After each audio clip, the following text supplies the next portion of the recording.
Are you ready? Yeah, I'm ready.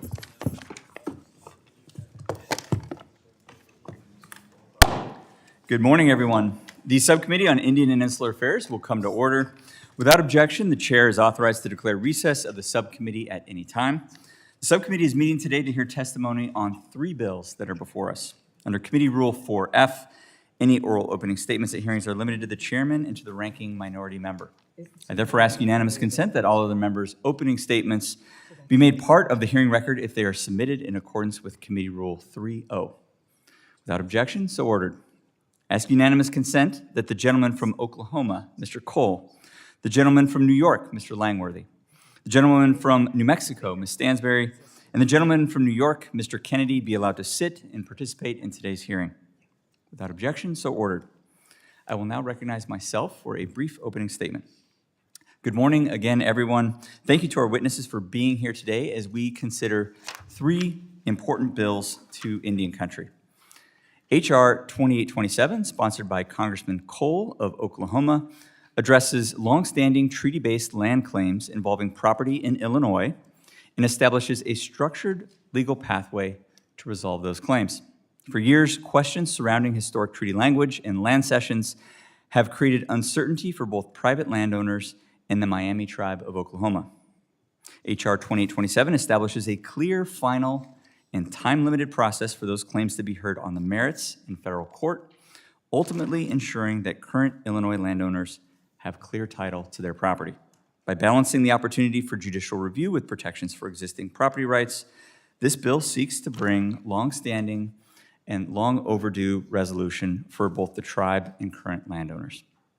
Our second bill this morning is H.R. 6162, the Albuquerque Indian School Act of 2025, sponsored by Congresswoman Stansbury of New Mexico. This bill transfers 9.89 acres of land from the General Services Administration into trust for the 19 pueblos of New Mexico. This land was previously part of the Albuquerque Indian School and holds cultural and historical significance to the 19 pueblos. The final bill on our agenda this morning is H.R. 7065, the Seneca Nation Law Enforcement Efficiency Act, sponsored by Congressman Langworthy of New York. This bill allows the Seneca Nation, upon written agreement with the United States Attorney General, to be exempt from a 1948 law that gave criminal jurisdiction over all Indian tribes in the state of New York to the state of New York. The Seneca Nation has reported an increase in drug trafficking through and around their reservation, resulting in higher crime rates. In this context, the jurisdictional structure established by the 1948 law has presented enforcement challenges that criminals have unfortunately exploited. Accordingly, the Seneca Nation is pursuing a mechanism to clarify and strengthen criminal jurisdiction for the nation in coordination with the federal government. I want to thank each of our witnesses for being with us here today to discuss legislation that is important to their communities and their tribes, and I look forward to a productive hearing. At this point, the chair would now recognize the ranking minority member for any statement. Ms. Ledger-Fernandez. Thank you so much, Chairman, and thank you for that summary of the good work that we are hopefully able to do today. And you know, when I talk about the work of this subcommittee, it is always amazing how broad our jurisdiction is on the issues we face. Like today, we will go from law enforcement to tribal sovereignty, to economic development and cultural preservation in just 3 bills. And each of those bills contains each of those issues within them. And so the bill to resolve the long-standing land claim for the Miami Tribe of Oklahoma that would place that would place the land into trust for the 19 pueblos in my home state of Nuevo Mexico, and the bill to clarify law enforcement jurisdiction for the Seneca Nation. And as I said earlier, while each are distinct, they all contain each of those elements, which is what this subcommittee is supposed to be about. Now, on H.R. 2827, I think I first learned about this issue from Chief Langford, my first term in Congress. And it's been an issue that has been years in the making, and I'm glad that Chairman Cole is leading this bill to address the 1805 Treaty of Grossland, which the United States failed to uphold.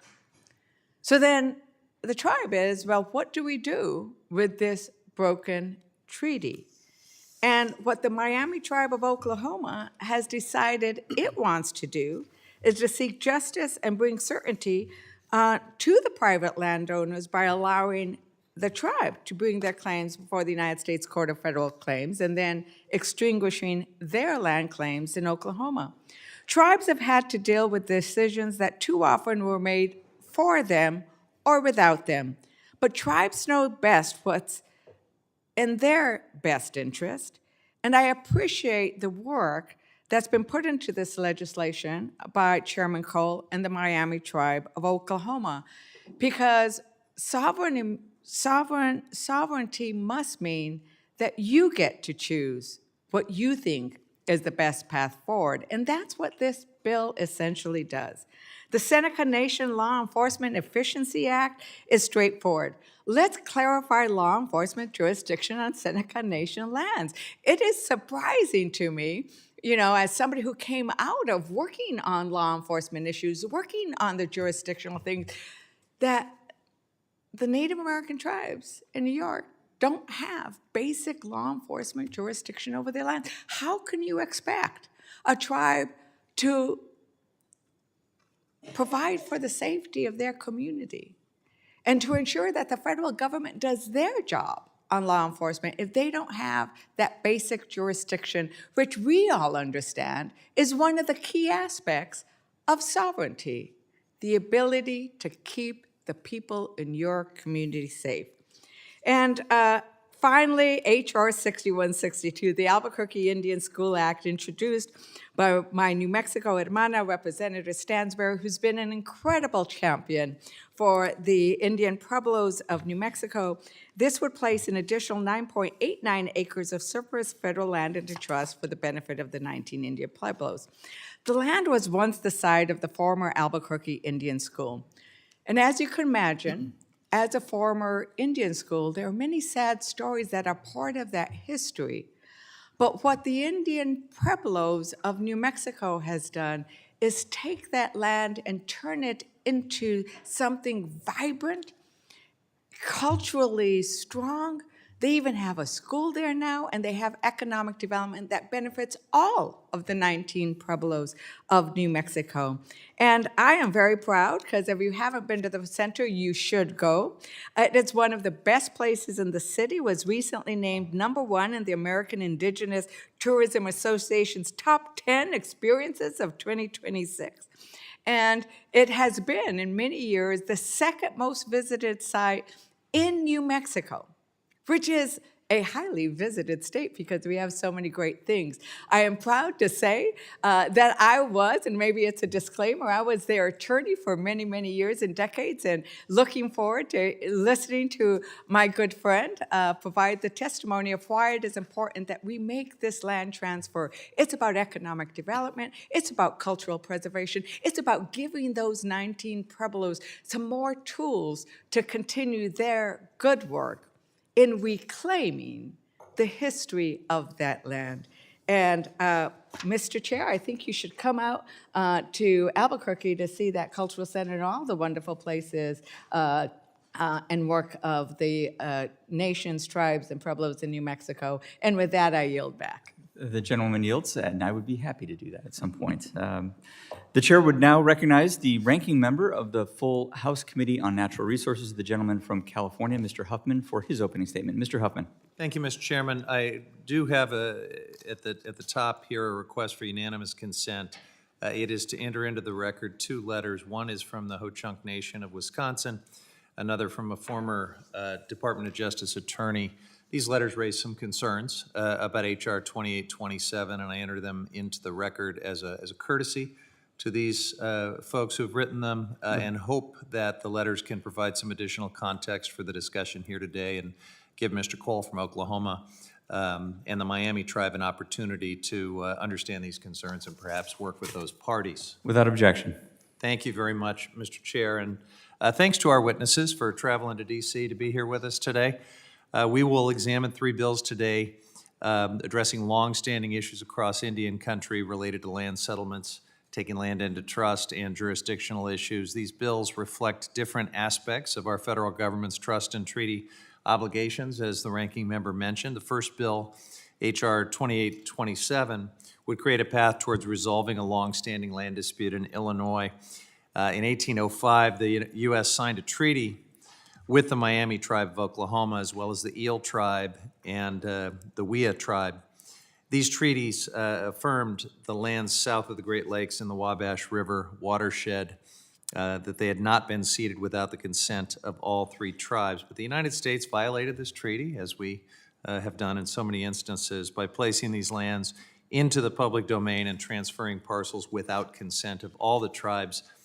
This bill would extinguish the Miami tribe of Oklahoma's claim to 2.6 million acres of land in Illinois, while providing a one-year window for the tribe to bring its case before the U.S. Federal Court of Claims. And this would allow the tribe to pursue monetary compensation for lands transferred and sold in violation of the treaty, and help resolve and bring some clarity to these claims. The next bill is the Albuquerque Indian School Act from Representative Stansbury. They would transfer 9.89 acres of surplus land from the original Albuquerque Indian School into trust for the benefit of 19 pueblos in New Mexico. This bill builds on prior efforts to return culturally significant lands and support the Indian Pueblo Cultural Center. The center serves as a gathering place and promotes cultural preservation, education, and economic opportunities. So transferring the land to the pueblos will only support the center's work to welcome tourists and community members, while promoting local Native artists, businesses, and communities. A good bill that I strongly support. Finally, we will consider H.R. 7065, the Seneca Nation Law Enforcement Efficiency Act. And this would clarify law enforcement jurisdiction and strengthen tribal authority on Seneca lands in New York. Since the passage of the act back in 1948, it granted the state of New York certain jurisdiction over Seneca Nation lands. Jurisdictional complexity has created enforcement challenges, and I am interested in learning more from the nation, working with Representative Kennedy, and doing what we can to improve public safety issues that have been created under this framework. Each of these bills reflects the breadth and importance of the issues before this subcommittee, and I look forward to hearing more from our witnesses on how today's agenda can help address historic wrongs, support tribal sovereignty, and promote the well-being of these communities. Thanks, Mr. Chairman, and I yield back. The gentleman yields. At this time, the chair would recognize the gentleman from Oklahoma, Mr. Cole, for 5 minutes to speak on his legislation, H.R. 2827. Mr. Cole, you're recognized. Thank you very much, Mr. Chairman, and good morning. I want to thank Chairman Westerman, who of course is not here, Chairman Hurd, Ranking Member Huffman, and Ranking Member Ledger-Fernandez for your time and consideration of my legislation, H.R. 2827, to resolve the claims of certain land exclusively for the Miami tribe of Oklahoma. I appreciate everyone's efforts to help move this much-needed legislation. I'd also like to thank Congresswoman Betty McCollum of Minnesota for her collaboration on this bill. It's truly a bipartisan effort. As a proud member of the Chickasaw Nation of Oklahoma and the longest-serving Native American history of the House, I've been focused on tribal issues arguably longer than most members holding office in this chamber, and I remain resolute in my commitment to ensure these issues are heard. This commitment brings me here today to advocate for the Miami tribe of Oklahoma. In 1805, the Miami tribe, the Eel River Band, and the Wea signed the Treaty of Grouseland, which under Article 4 reserved all lands within the Wabash River watershed and land located west of the Wabash River, which is in present-day Illinois. Only this treaty and these tribes are the subject of my legislation. Specifically, in Article 4 of this treaty, the United States acknowledged ownership of this land and agreed not to purchase any part without consent of each of the aforementioned tribes. This key part of the treaty is why Congress has the sole authority, at the request of these tribes, to extinguish any claims to the land. From 1805 to 1840, the United States transferred 2.6 million acres of land to non-native settlers in the area without having acquired title from the Miami, Eel River Band, and Wea under Article 4 of the Grouseland Treaty. As a result, title to that land is still held by the Miami tribe's superior claim to title, and the tribe never consented to that land being purchased.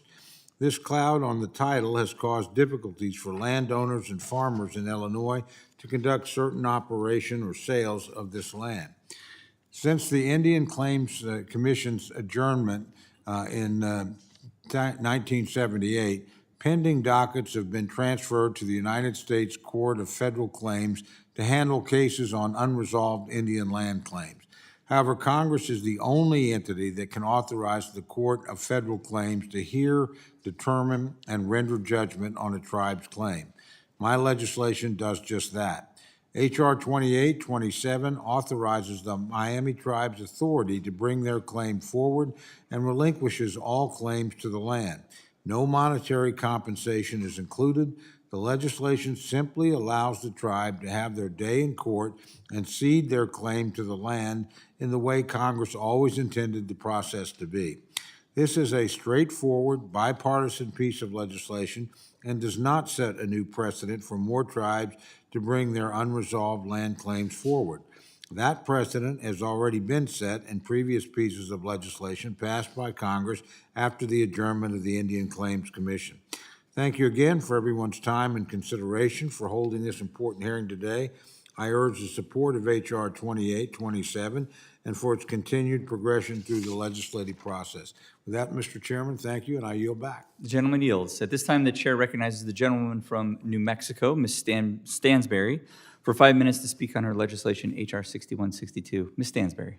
All right. Well, good morning, everyone. I'm so grateful to be here this morning. Thank you, Mr. Chairman Hurd. Thank you, Chairman Cole, for your continued leadership on all tribal issues, and to our ranking members, Ledger Fernandez, and to Ranking Member Huffman. Tribal leaders, welcome this morning. We are grateful that you are here and know that many of you have traveled a long ways to be here today, and we're excited to present this bill. I am so deeply proud to be able to present to the committee today the Albuquerque Indian School Act, and to also welcome our own Monique Frawa, the Indian Pueblo Cultural Center Director, to Washington, D.C. New Mexico is in the house this morning, literally, and we're excited to present this bill. The Albuquerque Indian School Act would transfer 9.89 acres of land in downtown Albuquerque to the Indian Pueblo Cultural Center, which is one of the premier visiting centers in our city. This land is historically part of the former Albuquerque Indian School and would be taken into trust for the benefit of the 19 Pueblos of New Mexico who helped to govern and guide the Indian Pueblo Cultural Center. The overarching aim of this legislation is to enable the Indian Pueblo Cultural Center to use the land for cultural, educational, economic, and community development initiatives while helping to support tribal self-determination and stewardship over a historically significant property. The Indian Pueblo Cultural Center campus serves as a vibrant gathering place where Pueblo culture is celebrated through creative expression, community events, educational experiences, and generating meaningful economic opportunities for our local communities. As has been stated by our ranking member, please come join us and visit the Cultural Center.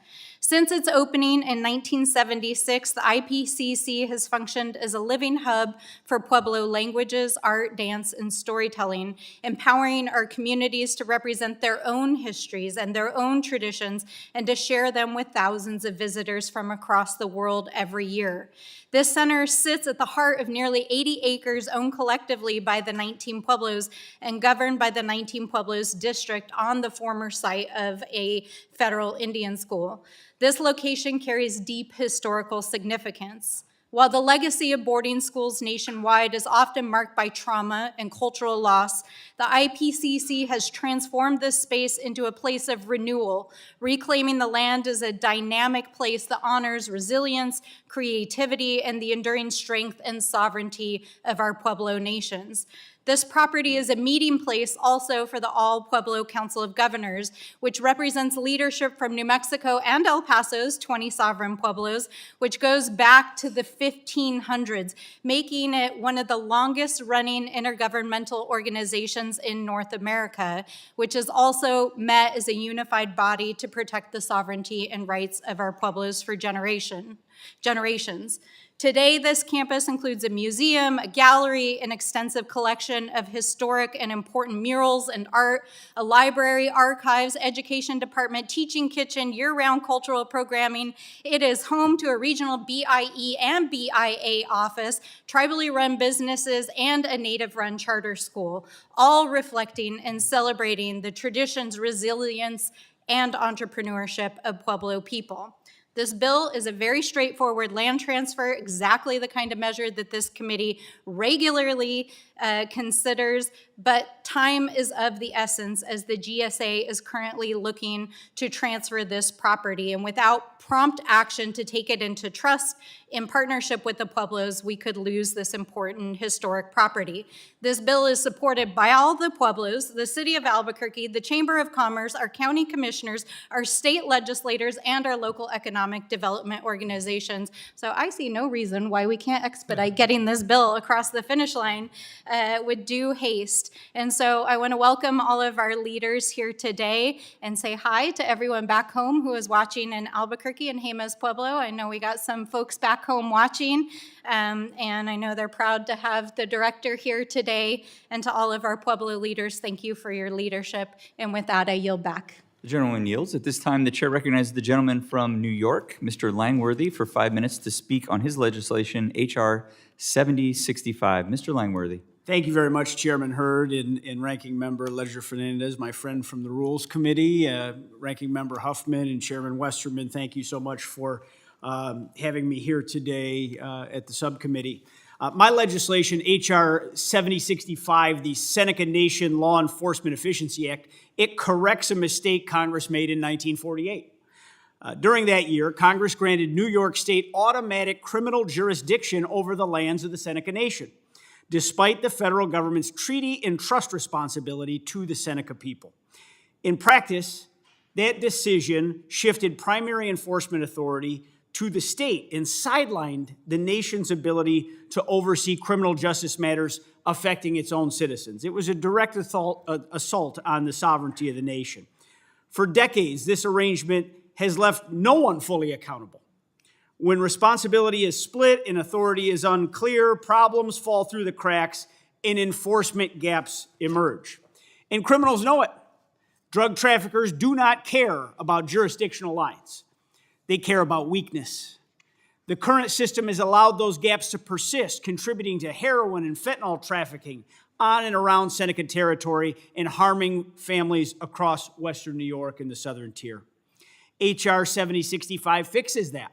The bill removes New York's automatic jurisdiction under the 1948 statute, but only if both the Seneca Nation and the Attorney General agree in writing. Any change would occur through a formal law enforcement compact between the Department of Justice and the Seneca Nation. Through that compact, the nation would, for the first time in more than 75 years, help shape its own criminal justice framework in coordination with the federal government. It restores alignment between federal responsibility and the Seneca Nation's right to exercise sovereignty over criminal justice matters on its own lands. The bottom line is simple. The bill strengthens public safety, it closes longstanding enforcement gaps, and it restores the Seneca Nation's sovereignty and autonomy in overseeing criminal law enforcement on its lands. I appreciate all of the witnesses for being here today, and I look forward to the testimony, and I yield back. The gentleman yields. At this time, it's my pleasure to introduce the witness for our first panel, Mr. Brian Mercier, Director of the Bureau of Indian Affairs within the Department of the Interior here in Washington, D.C. Mr. Mercier, welcome. Let me remind you that on our committee rules, we are going to have you limit your opening oral statement to 5 minutes, but your entire written statement will appear in the hearing record. To begin your testimony, you should see a talk button in front of you. When you hit that button, your microphone turns on. We do use timing lights. Green means go. Yellow means you have 1 minute to complete. And red means your time has expired. And when you see that red light, I'd ask you to either wrap up your statement or any answer as quickly as possible. So with that, Mr. Mercier, welcome again. You are recognized for 5 minutes. Thank you, Chairman Hurd, and good morning, Chairman Hurd, Ranking Member Ledger Fernandez, and members of the subcommittee. As the chairman said, I'm Brian Mercier, the Director of the Bureau of Indian Affairs, and I'm a proud member of the Confederated Tribes of the Grand Ronde Community of Oregon. I wanted to take a brief moment and just acknowledge that this is the first time I've had an opportunity to testify before this committee this calendar year. And earlier this year, we lost one of your colleagues and former chairman, Representative LaMalfa. And I just wanted to express my condolences and appreciation for his long storied career on the record. So thank you for that opportunity to do that. Thank you also for the opportunity to testify today before the House Committee on Natural Resources, Subcommittee on Indian and Insular Affairs regarding H.R. 2827, H.R. 6162, and H.R. 7065. The department appreciates the subcommittee's continued leadership in strengthening tribal sovereignty, improving land and resource management, and promoting the resilience of tribal communities. First, I'll start with H.R. 2827, equitable settlement of certain Indian land disputes. H.R. 2827 would confer jurisdiction on the U.S. Court of Federal Claims to hear a land claim brought by the Miami Tribe of Oklahoma arising under the Treaty of Grouseland. The legislation directs the court to render judgment without regard to the statute of limitations or other delay-based defenses, provided the claim is filed within 1 year of enactment. The bill would also extinguish all other claims, including any future claims of the tribe to land in the state of Illinois. The department recognizes the importance of resolving longstanding land claims. The department looks forward to continuing to work with the sponsor, Chairman Cole, and the subcommittee, and as appropriate, the Department of Justice, to ensure that any final legislation appropriately balances judicial access, finality, and the United States trust obligations. The second bill, H.R. 6162, Albuquerque Indian School Act of 2025. H.R. 6162 would transfer 3 tracts of federal land, totaling approximately 9.89 acres and historically part of the Albuquerque Indian School, from the General Services Administration into trust for the benefit of the 19 pueblos of New Mexico. The department supports this legislation. Placing this land into trust would promote tribal self-determination and provide additional opportunities for educational, health, cultural, business, and economic development purposes. The return of historically significant lands into trust status aligns with the long-standing federal policies that support tribal governance and community development. Finally, H.R. 7065, Seneca Nation Law Enforcement Efficiency Act. H.R. 7065 would, subject to written concurrences by the Attorney General of the United States and the Seneca Nation of Indians, nullify the applicability of the Act of July 2nd, 1948, as it relates to the nation's reservations in New York. The department recognizes that jurisdictional clarity is essential for effective law enforcement and public safety in any country. We support continued dialogue with the Department of Justice, the Seneca Nation, and the state, and other affected stakeholders. The department defers to the Department of Justice regarding the balance of this bill strikes and other concerns. In closing, Mr. Chairman, the department remains committed to working with this subcommittee, tribal nations, and stakeholders to advance legislation that honors treaty and trust responsibilities, strengthens tribal sovereignty, and promotes safe, prosperous communities. Thank you for the opportunity to testify, and I would be pleased to answer any questions the subcommittee may have. Thank you, Mr. Mercier, for your testimony.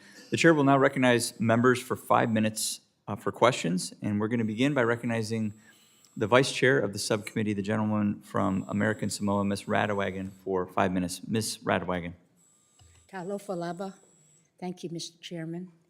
And thank you, Ranking Member. I want to thank also the panel for being here today. My question is for Mr. Mercier. I have a couple of them. When tribes bring concerns about historic claims to the Bureau, what role does BIA typically play in working with tribes and Congress on possible solutions? Yes, thank you for the question, Congresswoman. The Bureau is over 200 years old, so we actually have quite a bit of historical record. So we often will work with tribes and our American Indian Record Repository to develop some of the historical facts regarding a potential claim. We also provide quite a bit of technical assistance through our solicitor's office at the Department of Interior to assist with any potential development. But we often defer as well, in this case, to the Department of Justice, and I would defer to them for further technical questions there.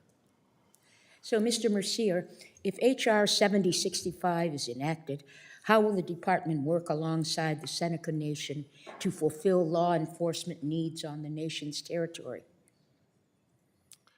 Thank you for the question, Congresswoman. So the BIA, we often provide technical assistance to tribal nations that have worked with states to retrocede jurisdiction. Public Law 280 is a common example that we have across the country.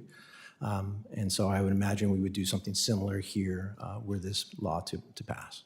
But again, I would defer to the Department of Justice. They have lots of equities in this conversation.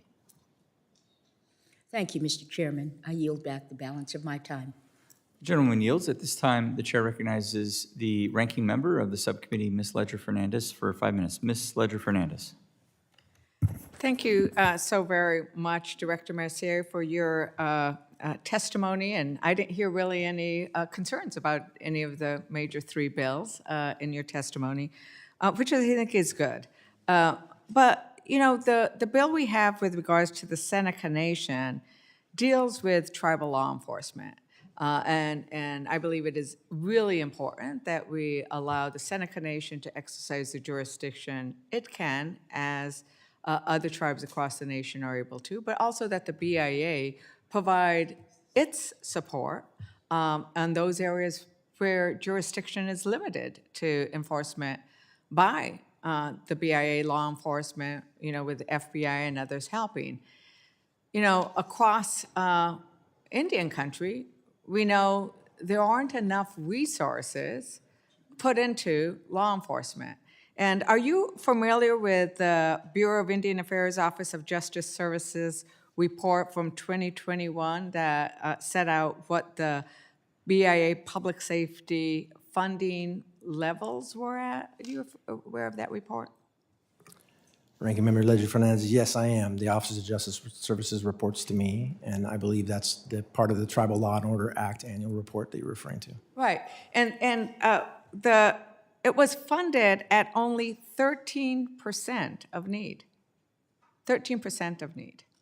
And so we clearly need to increase the number of boots on the ground and, you know, law enforcement officers in those cars, because these reservations can be very big. Do you know what the need is now for law enforcement personnel at the BIA? Because this was 2021. Ranking Member Ledger-Fernandez, if I'm understanding your question correctly, do I know how many positions we need to fill? Not need to fill that are open, but need to fund. I don't have that number off the top of my head, but again, I would refer back to the report. It probably provides some of that data. So basically, we haven't made enough improvement. Now, we know that the Biden administration did increase funding for the BIA and increased funding for law enforcement. But what I'd ask today is, are you recommending for the president's budget that we increase the funding for law enforcement in Indian country? Ranking Member Ledger-Fernandez, I cannot speak to the president's budget. It's currently being developed and will be released in the coming weeks. I can point to the recent minibus and the slight increase that we did receive in Office of Justice Services in January of this year. Yeah, and that was Congress. I mean, Congress made a decision, and I think I'm very grateful to the Appropriations Chair and Ranking Member and their cardinals and their ranking members for recognizing that the proposed cuts from the administration were not feasible. But since you are part of the administration, and I care deeply about these issues, I hope that you will go to bat and encourage that the president's budget reflects that need and encourage them to ask for more money for law enforcement, because the Seneca Nation needs it, the Indian Pueblos in New Mexico need it, we need it everywhere in Indian country. Do you commit to trying to at least push for that? Ranking Member Ledger Fernandez, law enforcement and public safety is definitely one of the top priorities of the current administration and something that we're very much focused on. And so we will be happy to pass that sentiment along that you're expressing here today. Thank you, Mr. Mercier. And with that, I yield back. The gentleman yields. At this time, the chair recognizes the gentleman from North Carolina, Mr. McDowell, for 5 minutes. Mr. McDowell. Thank you, Mr. Chairman, and thank you for testifying before us today. Today, we're discussing a serious public safety issue that affects not only Western New York, but our entire country. Criminal organizations are exploiting a jurisdictional gap on tribal lands to traffic drugs, to move human beings, and to import deadly fentanyl into American communities. Tribal communities deserve the same level of safety and protection as any other American community. And criminal networks have used remote stretches of our northern border and tribal lands as transit points to avoid detection and prosecution.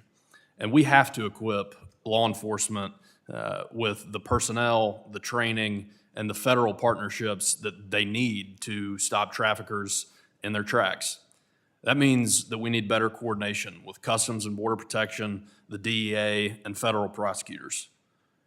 We have to close these jurisdictional loopholes, and I want to applaud my colleague from New York for bringing this legislation because we have to stop this because it creates confusion over who can arrest, who can charge, and who can convict. And supporting stronger policing on tribal lands is not anti-tribal. It is pro-safety, it's pro-sovereignty, and it's pro-community.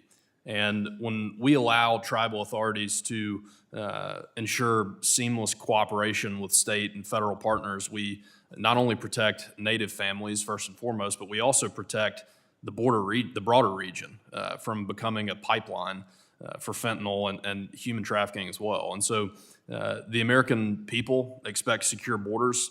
They expect equal application of the law and safe neighborhoods, and that includes the northern border and includes tribal lands. Something I want to touch on briefly, on November 17th of last year, law enforcement seized more than 37,000 fentanyl pills on the Pueblo Reservation. And ironically, they're here today. But I want this to sink in.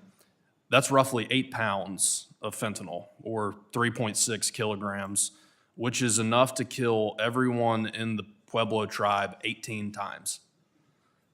I want to commend you and Assistant Secretary Kirkland, Secretary Burgum, for what you're doing to stop this, because you are legitimately saving lives. So thank you.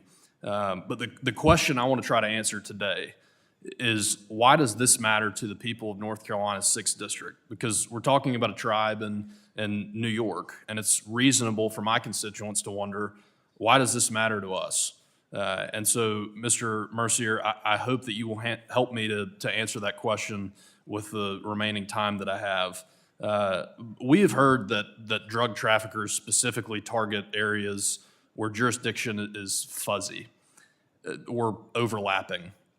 Would you agree that by streamlining authority back to a federal tribal model, we're effectively removing the jurisdictional shield that these criminals are currently hiding behind? Thank you, Congressman, for the question. I would agree that clarity around this jurisdictional issues is paramount to effective law enforcement and public safety, yes.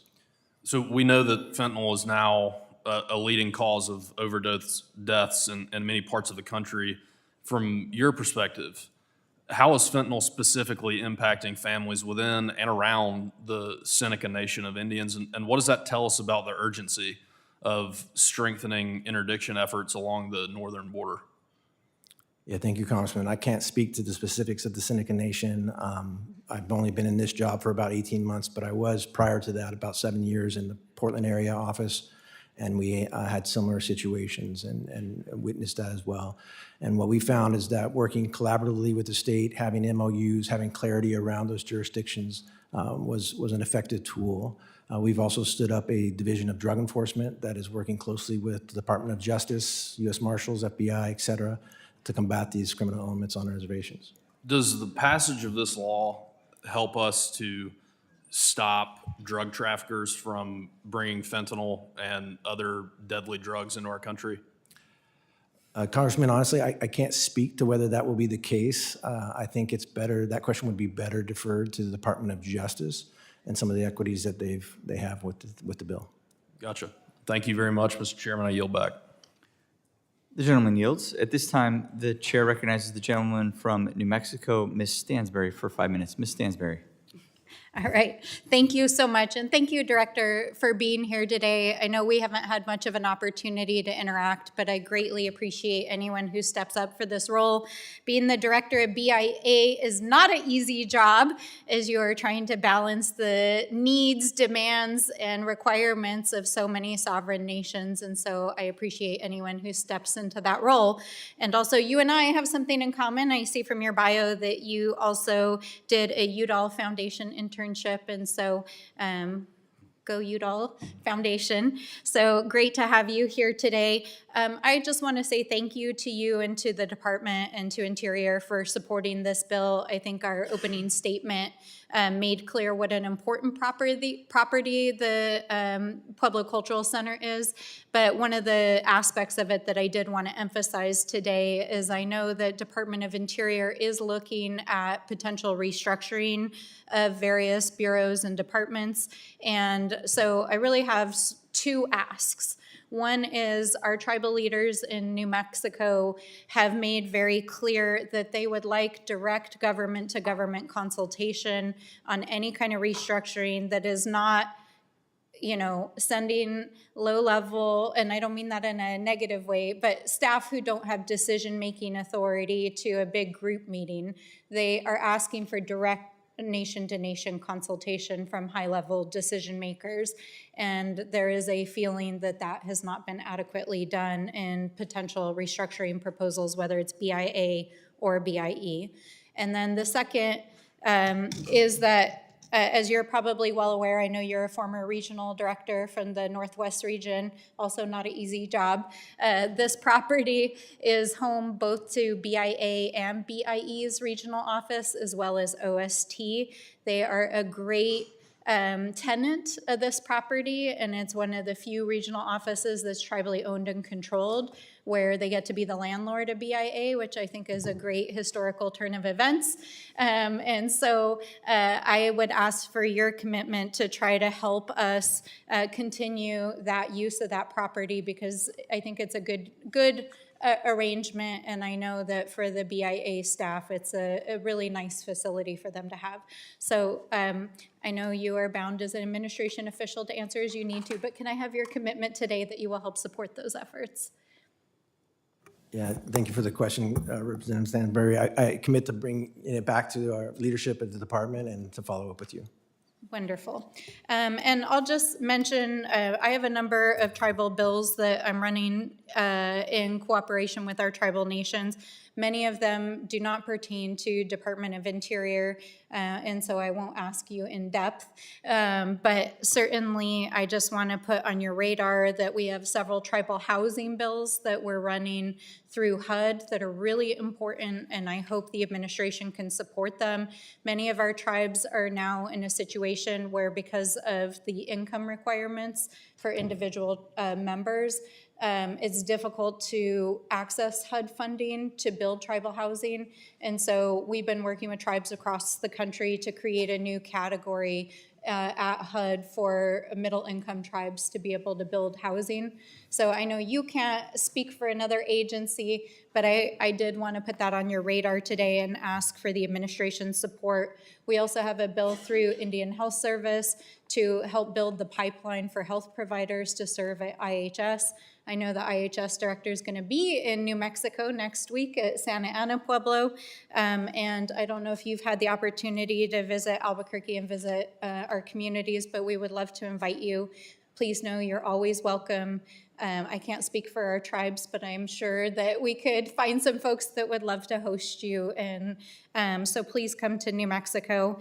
And the final piece is we have a number of pieces of legislation that we're working on that are about repatriation of BLM lands in and around the Albuquerque area and then the middle Rio Grande. And we will be reintroducing a bill soon that we're working on with San Felipe and Santa Ana Pueblo to repatriate some very important ancestral lands that are currently held by BLM. The BLM regional office has worked with us for many years on this, so I hope that we can ask for your support to bring that into trust and transfer it to the tribe. So thank you, and with that, I yield back. The gentleman yields. At this time, the chair recognizes the gentleman from Oklahoma, Mr. Cole, for 5 minutes. Mr. Cole. Thank you very much, Mr. Chairman and Mr. Director. Thank you for being with us here today, and frankly, thanks for all you do for all of Indian country. I've just got three pretty quick, simple questions. Is it correct to say, Mr. Director, that H.R. 2827 only involves tribes that have legitimate claim under the Treaty of Grassland to this land in Illinois and no other tribes? Thank you, Chairman Cole. And let me preface by saying I'm not an attorney, but my reading of the bill is it is limited to just the Miami tribe of Oklahoma. Okay, and would it be fair to say that if another tribe wants to claim they have a different claim to the land, they could seek legislation to be introduced? Thank you, Chairman Cole. It really would depend on the facts of the case. Every tribe in my career I've learned is very unique and has a unique history.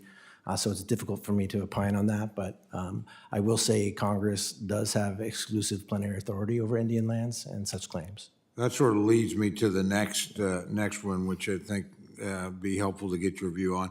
And can you provide a brief explanation of why Congress is the only entity that can extinguish this land claim? There really aren't any other avenues? Thank you, Congressman Cole. Again, I'm not an attorney, so I don't want to get too far over my skis, but my understanding that it's largely tied back to Article 1, Section 8 of the United States Constitution, the Indian Commerce Clause, and the Marshall Trilogy, and lots of Supreme Court precedent that has clearly defined Congress as the exclusive plenary authority over Indian lands and claims. Oh, I appreciate that. And I want you to know that my esteem for you was already high, but every time you said, I am not an attorney, it just got a little higher. Thank you very much. Thank you. It's an honor to testify before you, sir. Thank you. Objection. Yield back. Thank you. The gentleman yields. At this time, the chair recognizes the gentleman from the state of Arizona, Ms. Grijalva, for 5 minutes. Ms. Grijalva. Thank you, Mr. Chairman. And thank you for being here. In his confirmation hearing, Assistant Secretary Kirkland stated that he would uphold the federal trust responsibilities to support the economic self-sufficiency of tribal communities across Indian country. Ms. Fragua's testimony will highlight that, every prior transfer of the former Albuquerque Indian School property has led to measurable economic development, job creation, and cultural preservation. Director, would you agree that HR 6162 aligns with those goals, given that it would enable the 19 pueblos to expand the Indian Pueblo Cultural Center's work and economic success? Thank you, Congresswoman. Yes, from our experience, we found that tribal consolidation of tribal lands provides economic development, cultural development opportunities. It's been proven in the past. So once HR 6162 is enacted, how will the BIA work with the GSA to ensure that the transfer of these parcels is timely and efficient? So because this would be an act of Congress, it would be a mandatory acquisition, so we would be reaching out immediately with them upon passage and signature by the president to initiate that. I believe there's some tenants that would need to make sure that we take care of and vacate the premises, so we would work closely with them to ensure that we do that in a timely manner.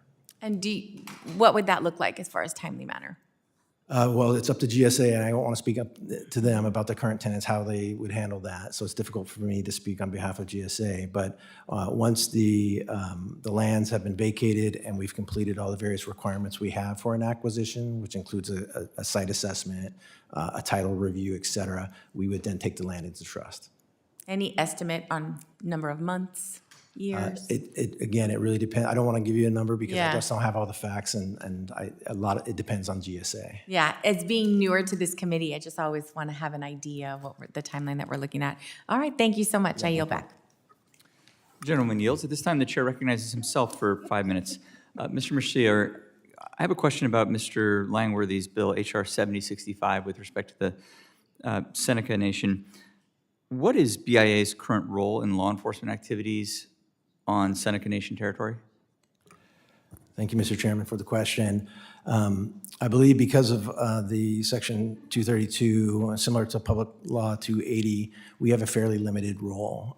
We don't provide direct services. I don't believe we have a law enforcement contract with the tribe, but I'm sure we provide technical assistance where we are able. And so I would define it fairly limited at this point. So it's circumscribed Yep. significantly? I don't have the details of how in-depth our team has been engaged with the Seneca Nation. I would defer to the chairman here on the next panel. Okay.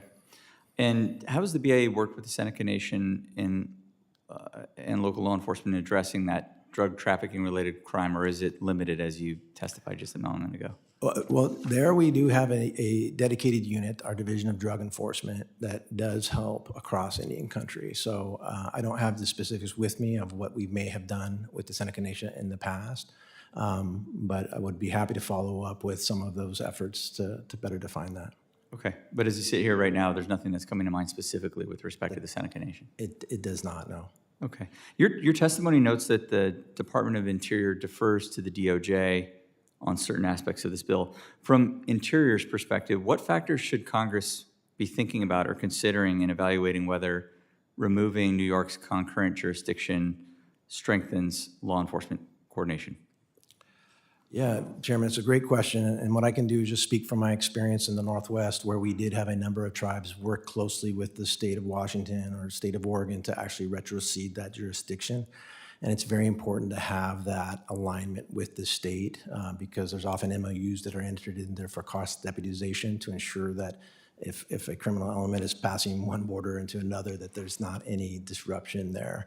So that kind of coordination with the state and local law enforcement is really critical for this to be a successful endeavor. So that's probably what we would advise the committee is to work closely, one, with the Department of Justice. They have many more equities here than we do. And with the state of New York. Great, thank you. Your testimony also highlights the importance of balancing tribal sovereignty, legal clarity, and administrative feasibility. When you look at the three bills that are being discussed at this hearing this morning, do you believe that they strike that balance appropriately? That's a great question, Mr. Chairman. I think it's fair to say that we would like to continue conversations on two of the bills.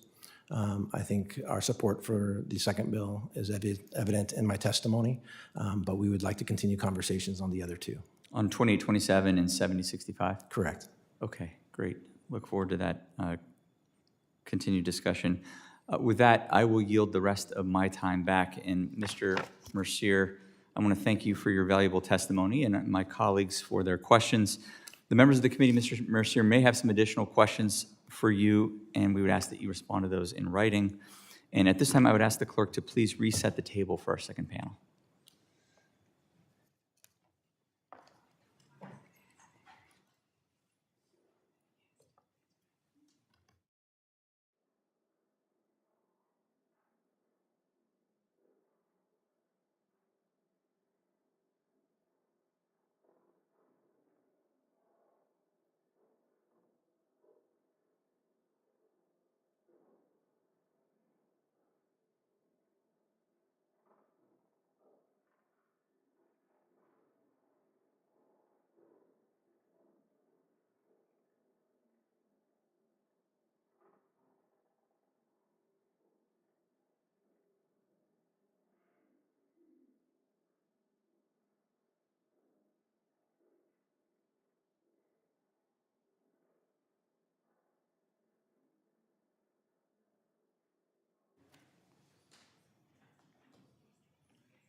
Great.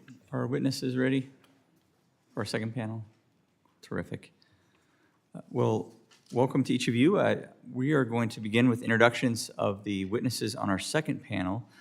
And I would like to start by recognizing Mr. Cole from Oklahoma for 30 seconds to introduce the witness from his district. Mr. Cole. Well, actually not from my district, but from my state, so. From your state, I stand We'd corrected. be very happy, I wish he were in my district, but it's a great honor for me, Mr. Chairman, to recognize Chief Langford of the Miami Nation. He's been a distinguished leader, not only for his tribe, but on Native American issues in our home state, in Oklahoma, and frankly, across all Indian country. And he's been working on this particular piece of legislation for roughly a decade to actually get us to this point. So, again, very good friend, very distinguished tribal leader, and a very valued citizen of Oklahoma. Thank you for giving me the privilege of introducing him. The gentleman yields. At this time, the chair now recognizes the gentleman from New Mexico, Ms. Stansbury, for 30 seconds to introduce the witness, not only from her state, but also from her district. Ms. Stansbury. Thank you, Mr. Chairman. I'm so honored to be able to introduce Monique Frawa, who serves as the president and the CEO of the Indian Pueblo Cultural Center and is making history as the first woman to lead that and its affiliated organizations. She's a proud member of the Pueblo of Jemez and brings more than a decade of executive leadership, a deep commitment to our communities, respecting Native cultures, and a bold vision for economic empowerment. And I would be remiss if I did not also mention that she is a national champion sportswoman in archery and is just coming off a big win. All right. And under her guidance, IPCC has become a national entity as a cultural and educational hub, and we're so grateful to have you here today. Wonderful. The gentlewoman yields. At this time, the chair recognizes the gentleman from New York, Mr. Langworthy, for 30 seconds to introduce the witness from his district. Mr. Thank you very much, Mr. Chairman. It's a tremendous honor to introduce to the committee today Seneca Nation President J.C. Seneca. The Seneca Nation is the largest of 6 nations which comprise the Iroquois Confederacy with more than 8,500 citizens, largely residing in my 23rd congressional district. Since J.C. was elected president, I've had the great fortune to develop not just a tremendous working relationship with him and his team, but a sincere friendship as well. He's an honorable man who has dedicated more than 30 years of service to the nation, carrying on his family's distinguished legacy of leadership. And beyond his public service, President Seneca is a successful entrepreneur and a visionary civic leader who has advanced economic opportunity and strengthened community development across the Seneca Nation and Western New York. And I'm very grateful for his dedication and partnership as we work to enhance public safety and uphold sovereignty of the Seneca Nation. And I look forward to his testimony and thank him again for being here today, and I yield back. The gentleman yields. Now, our witnesses, let me remind you really quickly that under committee rules, we would ask that you limit your oral statements to 5 minutes, but your entire statement will appear in writing in the hearing record. To begin your testimony, you should see a talk button in front of you. Press that button on the microphone. We do use timing lights, as I mentioned before. Green means go, yellow means you have 1 minute remaining, and red, when you see the red light, if you could please wrap up your testimony or the answer to the question as soon as possible. I will also allow each of you to testify before member questioning begins. If you're ready, the chair would now recognize Chief Langford for 5 minutes. Chief Langford. Thank you, Chairman Hurd, Ranking Member, and honorable members of the committee. Aya Akima Echipunguya Wayneswani Nila Miamia. I'm Chief Douglas Langford of the Miami Tribe, Oklahoma, and I want to thank the subcommittee for this opportunity to testify in support of H.R. 2827, authored by Congressman Tom Cole, which permanently resolves the tribe's treaty-based land claim to the Wabash River watershed in east central Illinois, and permanently resolves the cloud on title created by that claim. The Miami tribe's ancestral homelands are located south of the Great Lakes in what are now the states of Indiana, Illinois, and Ohio. In 1846, the Miami tribe was removed from its homelands to what is now the state of Kansas, and in 1867 was again removed from Kansas to Indian Territory, now the state of Oklahoma. In 1805, the Miami tribe signed the Treaty of Grouseland with the United States. By Article 4 of that treaty, made it clear that the tribe had not ceded lands in the Wabash River watershed and that the United States agreed that it would not take any part of that watershed without the consent of the tribes. The United States never asked the tribe for the land.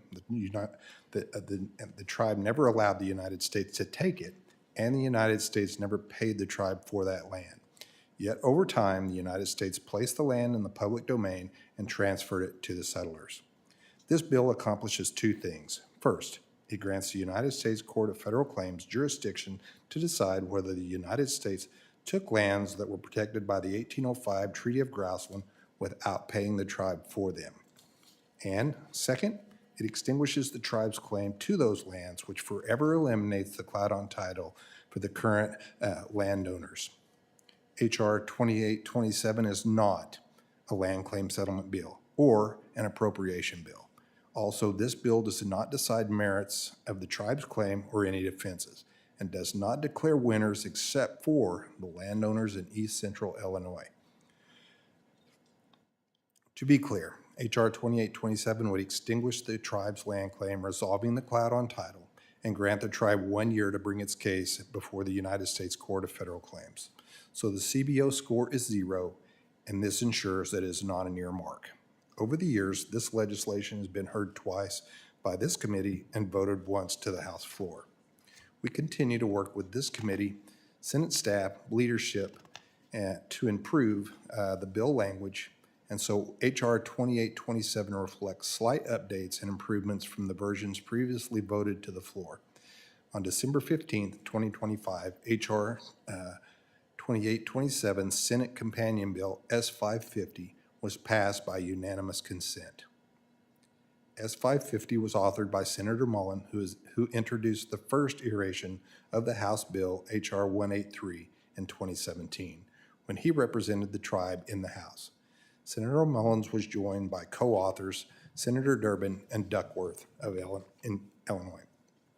When the tribe asked Congressman Don Young to co-sponsor this bill years ago, he looked me in the eye and he said, "So the farmers are going to get relief, but the tribe still has to make its case. Are you really sure that you want to do that?" And I said, "Yes, sir, I am." Congressman Young understood the common sense of this bill right away. The tribe has worked closely with the local leaders from Illinois, especially those in the affected treaty area. We're very proud of our ground-up and bipartisanness of this legislation, and notably the support of the Illinois Farm Bureau. Missionawe, thank you, Mr. Chairman, Ranking Member, and members of the committee for their time and the opportunity to testify in support of the bill. And a special thank you to Congressman Cole and Congresswoman McCollum for their leadership and assistance on this bill, and of course, Senator Mullen, who's been our champion on this legislation from the very beginning. I'm happy to answer any questions at this time. Thank you, Chief Langford, for that testimony. The chair now recognizes Ms. Frawa for 5 minutes. Ms. Frawa. Chairman Hurd, Ranking Member Ledger Fernandez, distinguished members of the subcommittee, thank you for the opportunity to testify in support of H.R. 6162, the Albuquerque Indian School Act of 2025. As mentioned, I'm Monique Frawa, President and CEO of the Indian Pueblo Cultural Center and Indian Pueblos Marketing, Inc. Both entities are owned and operated by our 19 pueblos of New Mexico, and we're located on the former location of the Albuquerque Indian School property. I am a proud member of the Pueblo of Jemez and honored to represent all 19 pueblos as the first female to lead both organizations. The vision for our campus is bold. It includes creating unique and successful businesses, providing professional and economic advancement, and nurturing self-sustainable developments, all while providing financial return to our Pueblo communities and uplifting our Pueblo artists, our history, our culture, and our lifeways. But first, I'd like to start with some history. The Albuquerque Indian School was established on 66 acres of land in 1881 by the Presbyterian Church and came under federal control shortly thereafter. The school was a part of the broader federal Indian boarding school system that, as documented by the Department of Interior's Federal Indian Boarding School Initiative, used policies that caused lasting harm to Indigenous communities.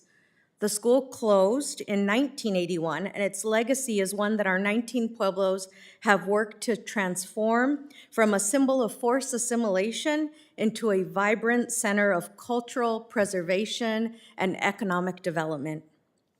Since 1969, Congress has undertaken a long and deliberate process of returning these former lands to our 19 pueblos. This effort has been remarkable.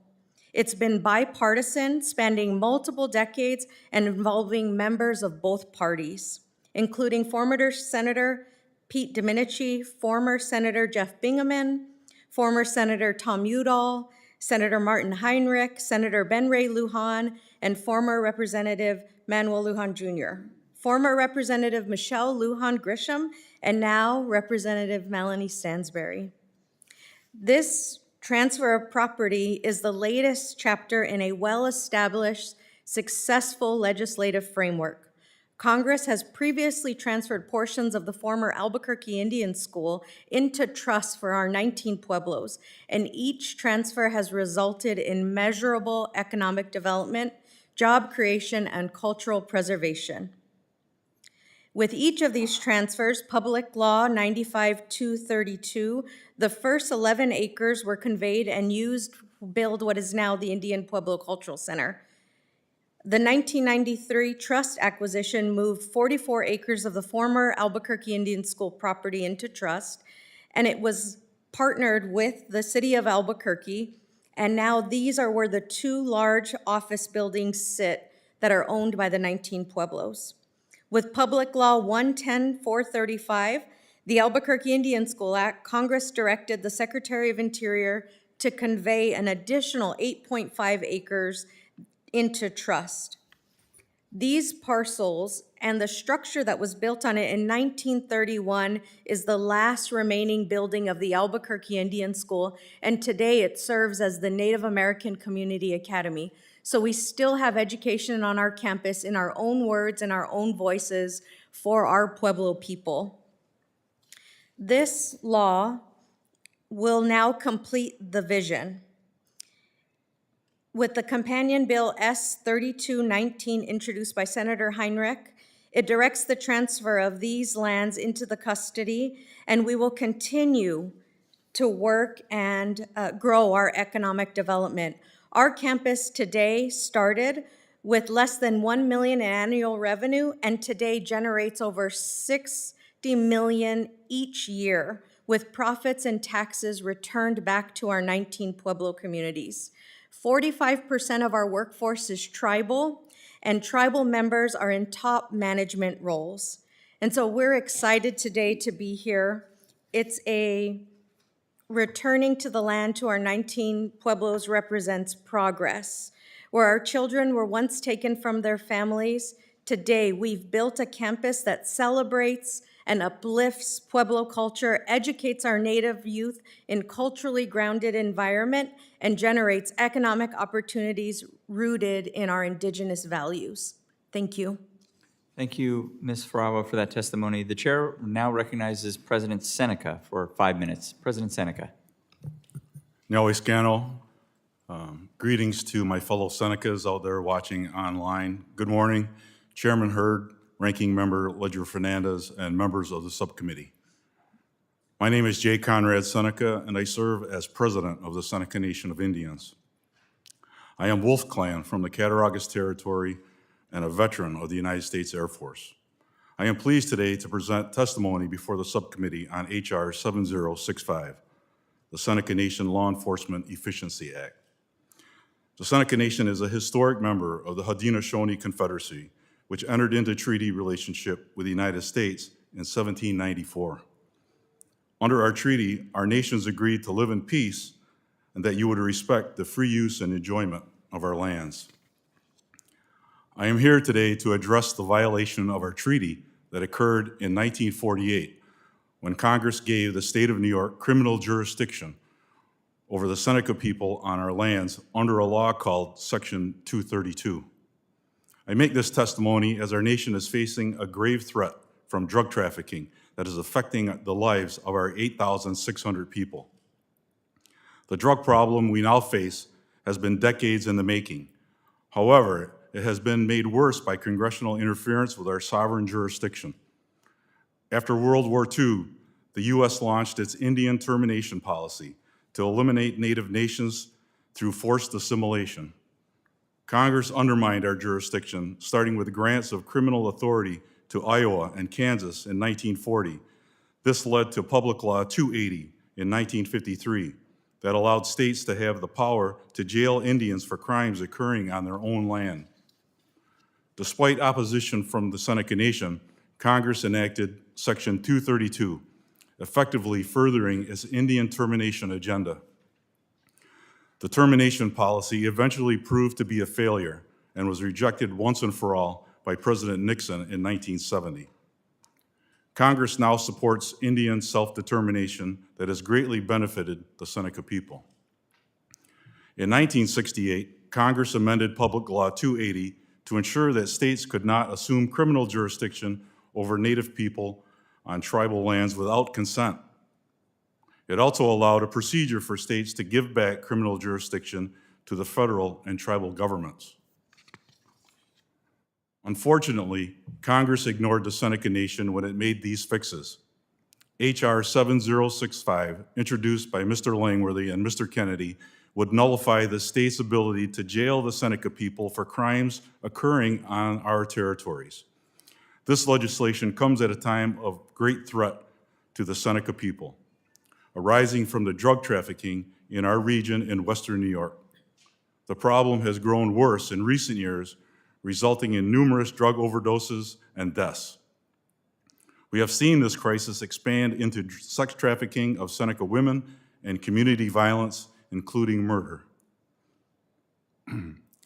My administration has addressed this threat by reaching out to all levels of law enforcement, including the U.S. Departments of Interior and Justice, as well as New York State Police, county sheriffs, and local police departments.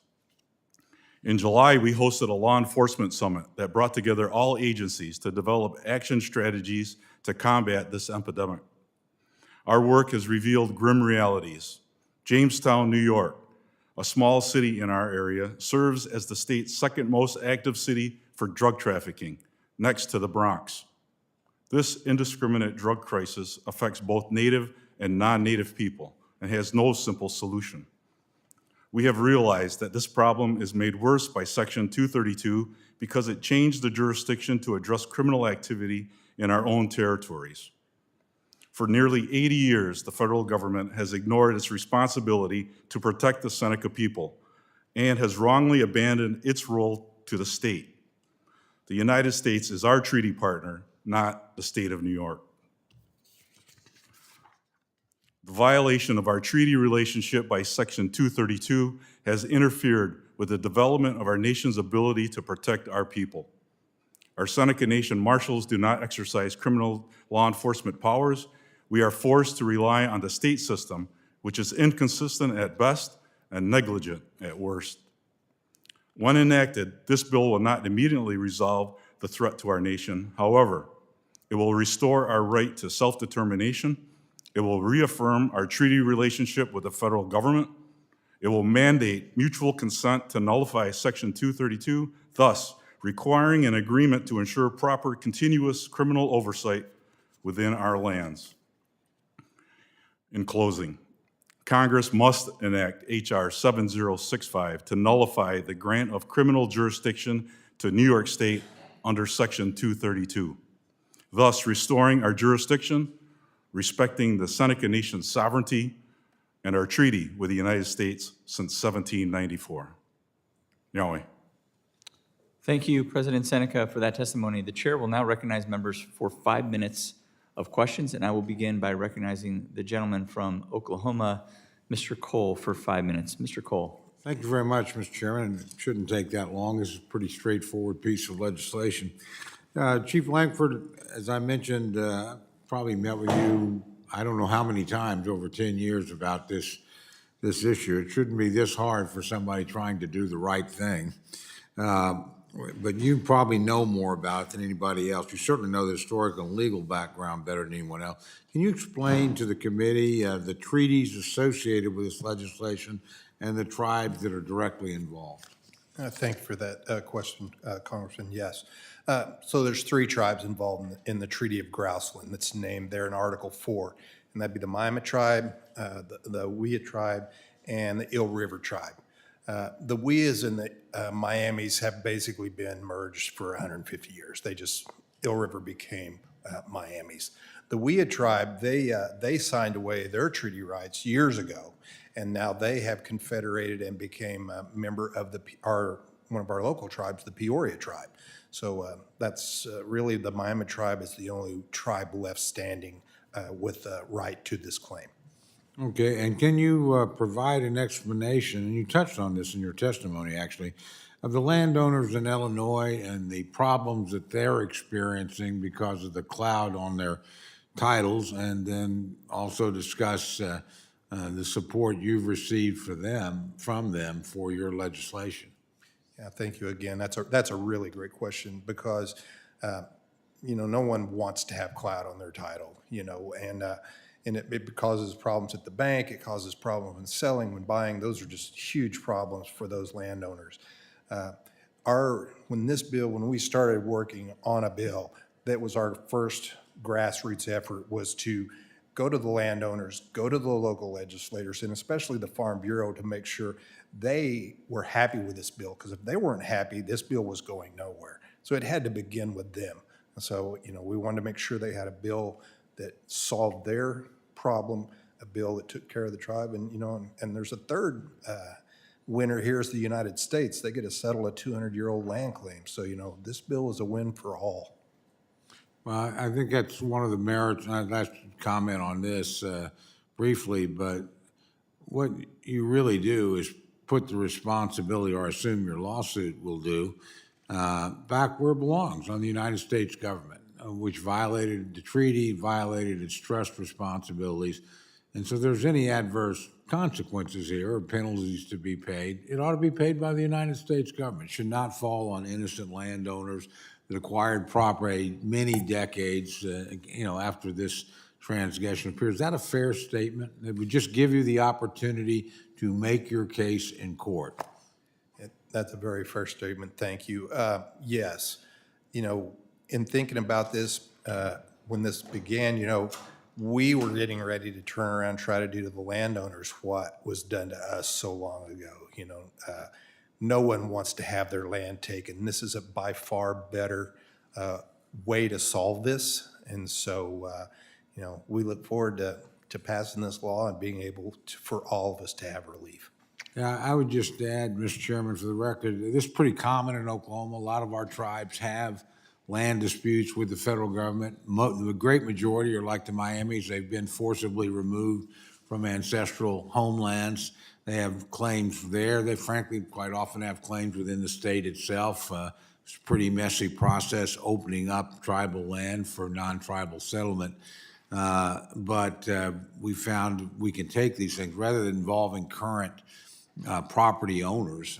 I was part of an effort to settle. We had Chickasaws, Cherokees, and Choctaws owned river bottom land in Oklahoma, and thousands of individual landowners. They had done nothing wrong. The original transgression was the federal government, and we managed to get them into court, but somewhat similar means that Chief Langford's pursuing, and we got a settlement. It was about a $40 million settlement, so it was a considerable settlement. But the point is, the people that were paying for it were the people that were responsible, or the entity, I should say. The United States government should not be those individual landowners. And so I think Chief Langford and the Miami should be commended, quite frankly. They're not trying to put people that do no fault of their own or a difficult spot. They're going back to the United States government saying, you did the wrong thing here, let's go to court and let's see if we can find an equitable settlement. So again, Chief, I congratulate you and the Miami Nation. I think you're doing it the right way, and I would just urge everybody to vote for the bill and give you your opportunity to address this longstanding issue where it belongs, in court. Thank you. Thank you. Yield back, Mr. Chairman. Gentleman yields. At this time, the chair recognizes the ranking member of the subcommittee, Ms. Ledger-Fernandez, for 5 minutes. Ms. Ledger-Fernandez. Thank you very much. And I'll just pick up on with Chief Langford. And I just wanted to follow up on the comments that were made by Chairman Cole, as well as your testimony. This is not a new approach to addressing land claims. Is that right? Is there precedent for this, and can you briefly Yes, this describe has what been that is? done. Thank you for that question. This has been done before. This is not new. We're not plowing new ground or making new law. You know, this has been done before. And so, yes. And as I loved serving, I love serving with you as well, but I love serving with former Representative Young, and I love his question. Is like, "You sure you want to do this?" But that was a question that you got to answer, right? So in my mind, when I look at this, that's an issue of tribal sovereignty, where you're making this decision, and this is how you want to deal with this past injustice. President Farwa, I love saying that, President Farwa. She is not just somebody who has taken over as president. She has made an impact at the Indian Pueblo Cultural Center. She took a museum exhibit that was old and dated and hadn't been done by the Pueblos and turned it into our voices, Pueblo voices. And now she is leading this venture in the middle of Albuquerque, in the middle of our Representative Stansbury's district. One of the things that strikes me about the work that the Indian Pueblo Marketing Inc., the Indian Pueblo Cultural, it has lots of different names, does is it has transformed that property. And your testimony talks a little bit about how it's transformed a place of trauma into a place of both celebration and education. So it's not just where the Pueblo members can go and learn about their own history, but tell us a little bit about how you have transformed the ability of others to learn of the Puebloan history in one place. Thank you very much. It's a great point to highlight that the campus of the Indian Pueblo Cultural Center has absolutely amplified who we are as Pueblo people right in the heart of Albuquerque. We recently opened an entrepreneur complex with a commercial kitchen, a teaching garden, a business center to uplift and guide entrepreneurs. We also have an establishment on our campus that's owned and operated by a native vegan chef and her work to uplift culinary arts. So it's a wonderful place. We recently opened La Mantanita Co-op on our campus. It's a community grocery store that works with local farmers to get back and just create this campus that is filled with activity, celebration, art, and we can truly see who we are as Pueblo people all across our campus. And Albuquerque is better because of the Indian Pueblo Cultural Center, because of the work of our 19 Pueblos. And it's the only place where 19 sovereign nations come together under one body to form governance, for advocacy and policy, economic development, and history, art, and culture. So I couldn't be more proud to work alongside our 19 Pueblos and to, guide that next vision. Well, thank you very much. And to have transformed what was barren land into this vibrant place, I think is important that we take the last pieces and move it over.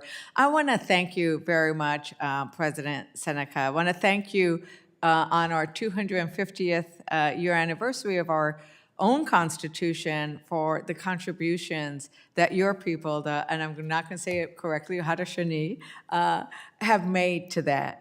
And I think it is fitting that at this point in time, we recognize that, well, you have contributed so much to who we are as a nation, these wonderful ideals we have, right, about how we can govern ourselves and how the people are at the core of our democracy and our checks and balances that came from your own history, that it is only right that we give back to you the ability to protect your own.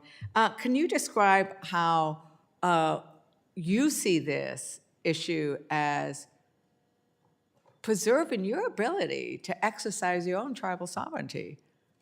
Yes, I think my mic is still on. Yes, thank you. It's I think as you look at the things that we've been working on for a number of years at Seneca Nation, and what the basis of that is I think is more than a bill that's before you, this 7065 bill. It's about the things that have occurred throughout history that our people have endured, going back to the beginning, the 250 years you talk about, and the resiliency of our people to be able to survive and still be here in 2026 as a nation. I think, this what happened in 1948 and the giving of criminal jurisdiction over to the state of New York encompasses many different things that were happening in that period of time.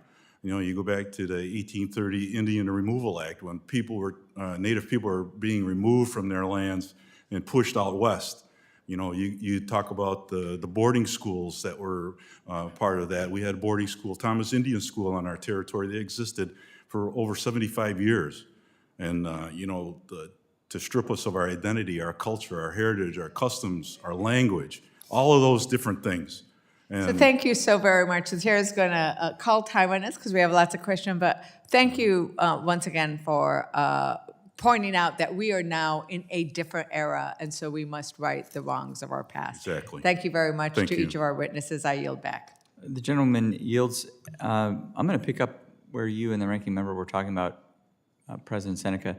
Do you view H.R. 7065 as primarily a law enforcement issue, or do you see it as a broader matter of restoring tribal authority to govern and protect your own community?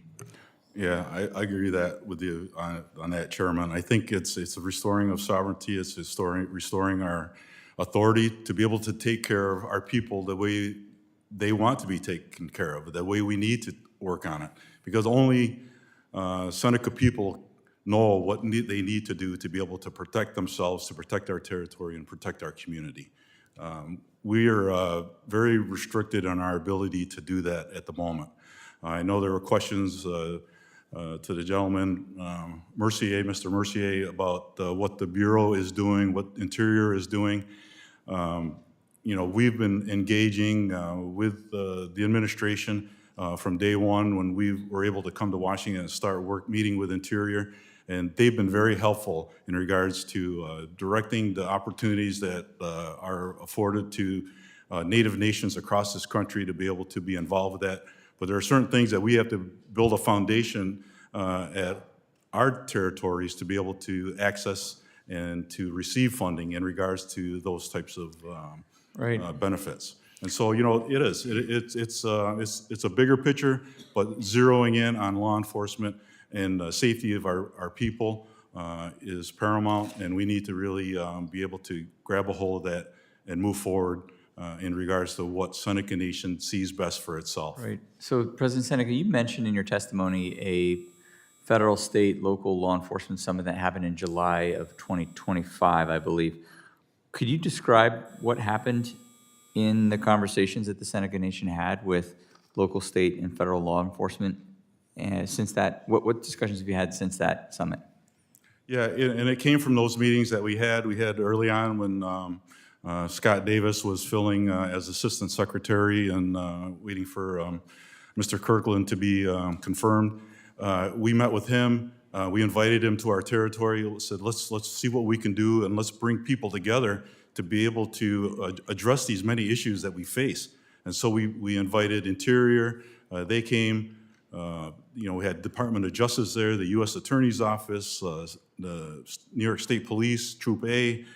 We had the sheriffs, the local sheriffs, and local police departments. We had a forum of discussion with our council, with all law enforcement, and we were able to, talk about the ways that we can work together to be able to combat the problems that we face in regards to criminal activity and the illicit drug trafficking, the human trafficking, the sex trafficking, all those things that come with this drug industry. And so we have to be able to work together. And, we made some great strides. We're still working on it. It's going to take continued engagement, continued follow through in regards to making sure that we get to a place where we can now start taking action. How would you define success, or how would we measure success if we gave this criminal jurisdiction back to the Seneca Nation, the federal government, with respect to drug cartels? How would we know that it's working? It's like the questions were asked of the Interior gentleman, that he didn't really, have the knowledge of what they were doing right now. I think success is communication, collaboration, working together, putting a plan together, and executing it. And we have to be able to, at all levels, communicate and make sure that people are sharing information, that things are being done, that we're making progress in regards to the illicit trafficking that goes on, not just on Seneca Nation territory, but across this country in communities that are suffering from this drug epidemic and this problem of criminal activity that is just taking over our people and poisoning our people and our communities. Absolutely. Thank you, President Seneca. Ms. Farrar, a quick question. How significant can relatively small parcels of land be for cultural preservation, community services, and economic development in Indian country? Great question. Of the highest significance and importance. It's very important for us as Pueblo people to retain and get back land that was once rightfully ours. It can have a tremendous impact just in our footprint. This land is contiguous with other land that we already have, and so it would just help our footprint that we have there. Great. Thank you. I yield back the remainder of my time, and at this point, the chair would recognize the gentlewoman from the state of Arizona, Ms. Grijalva, for 5 minutes. Ms. Grijalva. Thank you, Mr. Chairman. Today's hearing centers on 3 bills that speak directly to our trust and treaty responsibilities and their enduring principle of tribal sovereignty.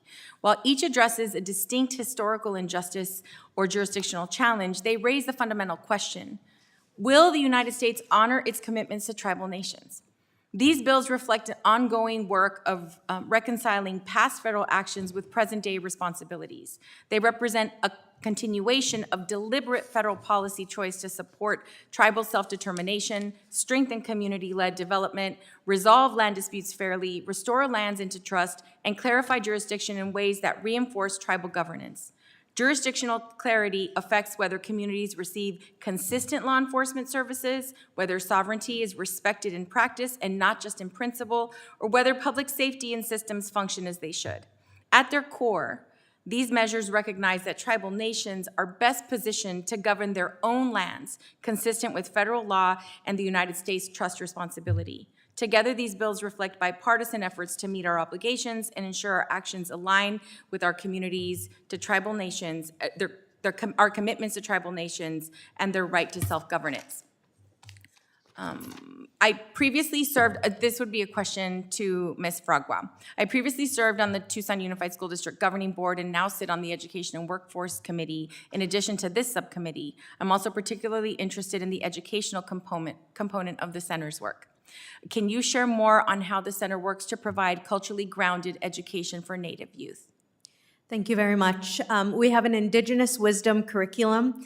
It's over 110 lessons that were prepared by Native educators, and they're free. Educators can go online and download them. They span all subject matters, and they're written to New Mexico standards and benchmarks. We host curriculum workshops, we host open house for educators, and we work very closely with the UNM Indigenous Center to be able to expand our curriculum. And it has been wonderful for our Native children to learn the stories of our ancestors, the stories of Miguel Trujillo, who fought for Native Americans to have the right to vote in their classrooms. We need to show our children the importance of who we are as Pueblo people, and that we're not a people of the past, we're a people of today, and we are shaping tomorrow. So that's the important work of the Indian Pueblo Cultural Center. One aspect of the very important work. Yeah, and how would HR 6162 allow you to expand these educational programs and workforce development opportunities to your communities? Thank you. We recently opened up the Indian Pueblo Entrepreneur Complex, and this is focused in food and agriculture. This parcel of land will help us to expand that footprint in working with Native and non-Native entrepreneurs as they grow and scale their business. We're really excited to share that we've just been granted approval by the state of New Mexico to form a closed-loop food system where we can purchase food from farmers, Pueblo native farmers and sell it to BIA schools, BIE schools within our Pueblo communities. And so this will help to uplift that work and create a business center, a business complex to amplify the work that we're doing. You've described the center as tangible proof of what the Pueblos can achieve and how the center represents cultural healing and restorative justice. Can you share more on how important returning culturally significant lands to tribes is? Absolutely. With each return and each parcel that we've received, we've been able to transform that into sustainable economic development, expanding our tax base, expanding our opportunity to generate profits that go back and fund our Pueblo communities. It's not something that we take for granted. It's not something that we do just as a job, but it's truly a mission in the work that we do to uplift our Pueblo communities. The land is very important to who we are as Pueblo people. Our 19 Pueblos exist on the land of our ancestors since time immemorial. And we pray and we look to the land for blessings and sustenance. And it's not just a piece of property. It's not just a building. It's really who we are and shapes the future of our Pueblo communities. Thank you. Would you share more on how the center is able to promote Native artists and how HR 6162 will expand opportunities for Native artists and ensure economic and cultural sustainability of Native art in your community? Absolutely. Native American artists are vital to our communities. Since time immemorial, taking shells in trade and creating these beautiful pieces. The Indian Pueblo Cultural Center has a daily artist program where we invite artists to sell directly to the public. We also have a Native American gift shop that we're authentic and have the most beautiful pieces. So we work to uplift our artists in many ways, and the Entrepreneur Complex will be an extension of that as well. Thank you. I clearly need to go visit Yes. the Indian Pueblo Cultural Center, and thank you for the extension. I yield back. Gentleman yields. At this time, the chair recognizes the gentleman from the state of New Mexico, Ms. Stansbury, for 5 minutes. Ms. Stansbury. Thank you, Mr. Chairman. I would like to take this moment to propose a CODEL to New Mexico to go visit our cultural center and our pueblos. Though I am partly joking, I hope that we actually can go visit. There's a lot of amazing cultural centers out there that tribes have built across the country, but I think we have one of the best in the country, and I think that President Frawa has highlighted so many amazing things that are happening on that property. And as somebody who grew up right down the street in the North Valley, I'm so proud. And I really can't emphasize how much it has not only transformed that property, but it has transformed the entire community. It is unrecognizable from what it was in the 1980s. That entire community has been completely transformed as a cultural and economic hub inside of our city. And it's really, truly extraordinary. And it's thanks to the work of yourself and other leaders who've come before. But I want to circle back to our New Mexico bill in just a moment, but I do want to take a moment to address our tribal leaders who are here with us today, Chief Langford and President Seneca. I want to say thank you for being here today and that we honor your service to your nations and the nation-to-nation relationship that the Congress has with your nations, and to say that I stand in strong support for both of your bills, and I stand here ready to help to get those across the finish line however I can. And President Seneca and I had a few moments to chat before this hearing. I am proud to say I'm an alum of a distinguished school from Haudenosaunee country. I went to Cornell and did the Native Studies program, which is very unique in the country as a land-grant school because the Haudenosaunee nations play a key role in helping to guide the programming and the curriculum. And so I'm honored that you're here today. And of course, the Alliance is as long as the Pueblo Alliance as well. And so we're grateful to have you here today. So Director Frawa, I want to just talk a little bit more about this parcel. I think you addressed it a little bit with our ranking member Grijalva here. But tell us more about how you intend to bring this property into the cultural center's work and what you hope it will generate, both in terms of connection to the existing programming that you're doing as well as economic opportunities. Absolutely. Thank you very much for the question. The Indian Pueblo Cultural Center, over many decades of leadership and visioning, has really created a hub for entrepreneurship and economic development. And so the opportunity to bring this into trust will expand our footprint in the role of the Indian Pueblo Entrepreneur Complex. We'll be able to move some of the work that we're doing on the lands of the Cultural Center to the south near I-40. And it's easy egress and getting on and off the freeway there. We'll be able to partner with our entrepreneurs to help them scale their businesses. When we opened the entrepreneur complex last year, we immediately filled the need. We immediately filled the capacity for cold storage. And so this is something in Albuquerque that our entrepreneurs, that our farmers need. And so this will provide us the opportunity to expand that cold storage, provide a business complex. The city of Albuquerque is also developing a rail trail, and this is a walking loop around Albuquerque to connect communities. And this land will be a part of that rail trail where we can create an outdoor space for our entrepreneurs to be able to have food trucks, artist opportunities, and ventures of that nature to connect the Indian Pueblo Cultural Center campus to the greater metro area. I'm excited to hear that. Obviously, I'm a huge fan, but also, just to share in this space, to watch the development of this entrepreneurial center has been really exciting over the last couple of years. And I was excited to be able to help support IPCC as they were launching this center. I think across the United States, in our Native communities, there are so many incredible entrepreneurs, artists, chefs. And what is so cool about this entrepreneurial center is it is creating a physical space as well as that institutional infrastructure to help entrepreneurs take their ideas, their crafts, their art to the next level. And it's so cool to see the transformational work you guys are doing. So thank you for your leadership, and excited to get the committee there. I yield back. Oh, actually, before I yield, Mr. Chairman, I would like to ask for unanimous consent to enter 8 letters into the record from APCG, IPCC, our County Commission, City of Albuquerque, State Senator, Chamber of Commerce, Albuquerque Regional Economic Alliance, and Visit Albuquerque in support of this project. Without objection. Thank And the you. gentleman yields. At this time, the chair recognizes the gentleman from the state of New York, Mr. Kennedy, for 5 minutes. Mr. Kennedy. Thank you. Mr. Chairman, Ranking Member Ledger-Fernandez, and members of the subcommittee, thank you for the opportunity to speak on H.R. 7065, the Seneca Nation Law Enforcement Act that I'm a proud sponsor of. I also want to welcome Seneca Nation President and my good friend, J.C. Seneca, along with members of the nation. We would not be here without President Seneca's leadership and the steadfast work of the Seneca Nation Council.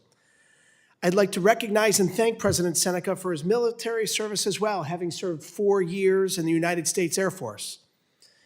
The Seneca Nation Law Enforcement Act is not just about public safety, it goes to the heart of the Seneca Nation's inherent sovereignty. Without the authority and resources to carry it out, sovereignty is undermined. H.R. 7065 ensures the nation can govern its territory, uphold its laws, and protect its citizens. As a member of the New York State Senate, I formed and chaired the Subcommittee on State Native American Relations, grounded in honoring tribal sovereignty, protecting sacred lands, and expanding access to health care and education for Native communities. In that role, I worked closely with the nations of the Haudenosaunee Confederacy and saw firsthand their long fight for sovereignty, dignity, respect, and control of their lands. What I learned is that progress only happens when nations are empowered to speak for themselves and determine their own future. Ensuring their voices are heard isn't optional, it's essential. President Seneca, thank you again for your leadership and your testimony here today. I was pleased to learn that the state companion to this bill has been signed into law, thanks to the leadership of Assembly Majority Leader Peoples-Stokes and Senator Baskin. And that progress is exactly why this committee's action matters so much today. Can you help the committee understand the public safety challenges that the nation currently faces? Explain why having the tools and authority to enforce your own laws is central to sovereignty? And share what passage of this act would mean, not just for the Seneca Nation, but for the safety and the well-being of the entire region. Thank you, Congressman. I appreciate the good words, and thanks for the questions. You know, it all centers around the sovereignty of our nation and the jurisdiction that we hold.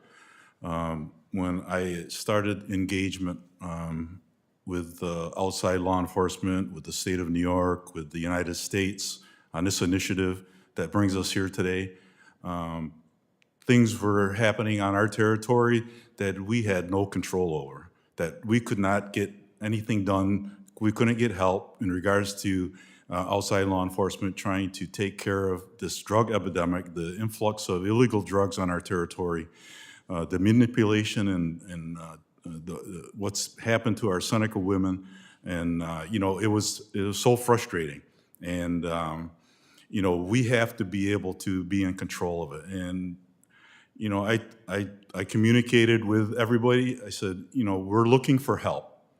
Are you willing to help? Is the United States willing to help? Is the state of New York willing to help? If you're not, just let me know, because we're going to have to take care of business our own way if that's what has to be done. So I'm very thankful for all of our engagement, that the United States has stepped forward, that the state of New York has stepped forward in working to put a working together relationship together. And that's the heart of this thing, is to be able to work together, to collaborate, to find an answer and solution to these many issues that we face.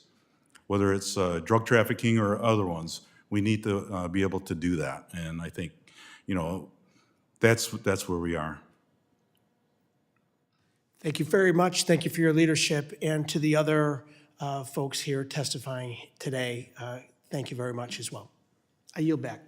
The gentleman yields. I want to thank each of our witnesses for their valuable testimony, and also my colleagues for their questions. Members of the committee may have some additional questions for each of you witnesses, and we'd ask that you respond to those questions in writing. Under Committee Rule 3, members of the committee must submit any questions to the committee clerk by 5 p.m. on Monday, March 9th, 2026. The hearing record will be held open for 10 business days for those responses. If there is no further business, without objection, the committee stands adjourned.